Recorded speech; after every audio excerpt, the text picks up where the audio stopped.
Mosquitoes disappear from the first minute you place this on your terrace or balcony. Prepare a plate or a saucer.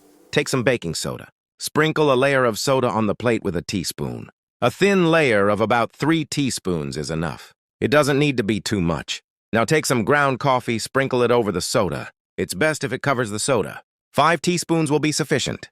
The type of coffee doesn't matter. Instead of coffee, you can use coffee grounds if you collect them. Use a teaspoon to even out the coffee with the soda a bit. You need one more thing for such a plate. Take a box of matches. Light one match and place it on the coffee with soda. Light another match and also place it on the coffee. Do this with a few more matches. Place them at some distance from each other. Don't worry if they go out. That's the point. The fire from the matches will be enough for the coffee to start smoldering gently. A light smoke will appear. This smoke is a super effective remedy for mosquitoes and other insects. It acts as a repellent.